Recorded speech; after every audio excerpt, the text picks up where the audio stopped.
আসসালামু আলাইকুম রহমতুল্লাহ। আমার হাতে এই মুহূর্তে যে সেটটা দেখতেছেন এটা আইফোন 11। এটা আসার খবর একটা RF এবং এফি বোর্ড দুটোটা বোর্ড ড্যামেজ হয়ে গেছে। তো আমরা এটা সোয়েপ করব। ডোনার বোর্ডও সংগ্রহ করে নিয়েছি, যে CPU রিভলভ করে নিয়েছি এবং আলহামদুলিল্লাহ কমপ্লিট করেও নিয়েছি।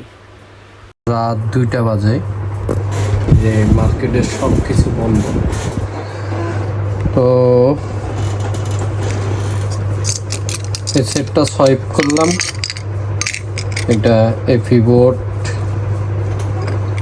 এবং RF বোর্ড। RF বোর্ড মূলত এটা ছিল RF বোর্ড। ওই প্রথমে একটা সোয়াইপ করলাম, এটা সোয়াইপ করলাম, নেটওয়ার্ক আসে বাট কল আসা যাওয়া করে না।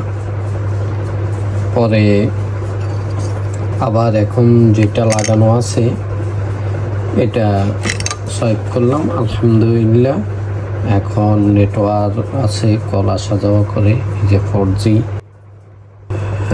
2G-তে কনভার্ট হয়েছে। যাক, মেহনত কখনো বিটা যায় না। আসলে যেরকম সময় দেবো বা আমি আপনি যেরকম সময় দেবো এরকমই আল্লাহ তাআলা আমার মাধ্যমে ফিডব্যাক দিবেন।